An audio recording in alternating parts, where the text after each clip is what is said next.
तो दोस्तों, आज हम इंसानों की दो सबसे बड़ी ताकतों को आमने सामने खड़ा करने वाले हैं। एक तरफ है साइंस, विज्ञान, जो सबूत मांगता है, जो दूरबीन लेकर ब्रह्मांड को नापता है, और दूसरी तरफ है हमारा ईगो, यानी कि अहंकार, जो कहता है कि जो मैं सोचता हूँ बस वही सच है। क्या आपने कभी सोचा है कि जब इस ब्रह्मांड का सबसे बड़ा सच यानी स्पिरिचुअलिटी, अध्यात्म इस जंग के बीच में आता है तो क्या होता है? आज की कहानी सिर्फ प्रयोगशाला यानी लैब की ही नहीं, यह कहानी आपके दिमाग के अंदर चल रहे उस खेल की है जो आपको सच देखने से रोकता है। जी हाँ, क्योंकि आज विज्ञान और अध्यात्म मिलकर हमारे ईगो की धज्जियां उड़ाने वाले हैं। तो चलो सबसे पहले साइंस के चश्मे से देखते हैं। विज्ञान हमें यह सिखाता है, विज्ञान कहता है बदलाव ही नियम है। आज जो थ्योरी सही है, कल नया सबूत मिलने पर वह विज्ञान उसे बदल देता है। विज्ञान में झुकने की, अपनी गलती मानने की ताकत है। लेकिन हमारा ईगो, हमारा अहंकार क्या करता है? ईगो कहता है मैं कभी गलत नहीं हो सकता। विज्ञान कहता है आई वॉन्ट टू नो, मुझे जानना है। और ईगो कहता है आई नो एवरीथिंग, मुझे सब पता है। यहीं से बर्बादी शुरू होती है, जब एक वैज्ञानिक अपनी थ्योरी गलत होने पर खुश होता है क्योंकि उसे एक नया सच मिल गया, वहीं एक अहंकारी इंसान सच सामने आने पर भी अपनी पुरानी बात पर अड़ा रहता है। तो दोस्तों, अब हम इसमें डालते हैं अध्यात्म का असली तड़का। लोग सोचते हैं कि साइंस और स्पिरिचुअलिटी अलग अलग है, लेकिन सच यह है कि जहाँ साइंस खत्म होती है वहाँ से आध्यात्म की गहरी समझ शुरू होती है। हमारे उपनिषदों में और प्राचीन ग्रंथों में एक शब्द अहंकार। अध्यात्म कहता है कि यह ईगो कुछ और नहीं बल्कि एक भ्रम, इल्यूजन है। यह एक नकली पहचान है जो आपने अपने चारों तरफ बना ली है। आपका नाम, आपका पैसा, आपकी पोजीशन। अब देखिए विज्ञान और अध्यात्म यहाँ कैसे गले मिलते हैं। क्वांटम फिजिक्स कहती है कि इस दुनिया में कुछ भी ठोस नहीं है, सब कुछ एनर्जी है।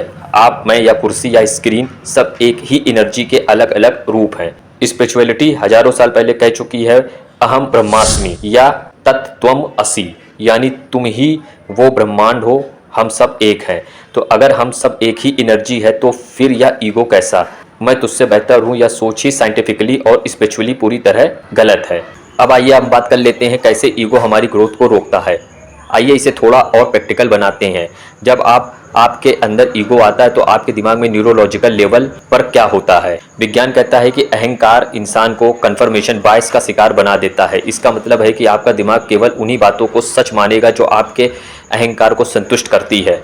आप नया सीखना बंद कर देते हैं, आपका ब्रेन प्लास्टिसिटी यानी दिमाग का बदलना और बढ़ना रुक जाता है। स्पिरिचुअली भाषा में कहें, एक भरा हुआ घड़ा और पानी नहीं समा सकता। अगर आपका दिमाग अहंकार से भरा है तो उसमें ना तो विज्ञान का ज्ञान आ सकता है और ना ही अध्यात्म का आनंद। जरा सोचिए, हम इस विशाल ब्रह्मांड में क्या हैं? विज्ञान ने हमें दिखाया है कि द पेल ब्लू डॉट, इस अनंत अंतरिक्ष में गहरी, इस अनंत अंतरिक्ष में हमारी धरती धूल के एक कण के बराबर है। और उस कण के ऊपर रहने वाले हम इंसान, हमारा वजूद क्या है? कुछ भी नहीं। फिर भी हमारा ईगो देखिए, जरा सी कामयाबी मिली नहीं कि हम खुद को भगवान समझने लगते हैं। साइंस हमें हमारी औकात यानी स्केल दिखाता है, अध्यात्म हमें हमारी आत्मा यानी सोर्स से जोड़ता है।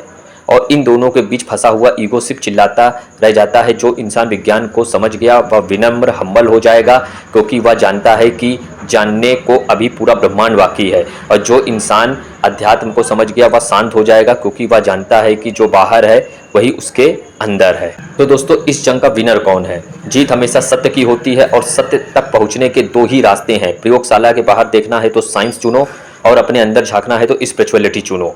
बीच में इस ईगो को मत आने दो, इसे आज ही डिसॉल्व कर दो। जब ईगो मरेगा तभी ज्ञान का जन्म होगा। तो अगली बार जब आपका अहंकार सिर उठाए तो आंखें बंद करना, विज्ञान की तरह सोचना कि आप इस ब्रह्मांड के एक छोटे से हिस्से हो, और अध्यात्म की तरह महसूस करना कि आप ही या पूरा ब्रह्मांड हो। हजारों साल पहले हमारे वेदों, उपनिषदों ने क्या कहा था? वसुदेव कुटुंबकम, यानी यह पूरा संसार एक परिवार है और मेरे अंदर ही वो परम तत्व ब्रह्मांड है। जब विज्ञान और अध्यात्म दोनों चीख चीख कर कह रहे हैं कि आप, मैं, ये पेड़ पौधे, तारे सब एक ही एनर्जी का हिस्सा है, तो फिर ये ईगो किस बात का?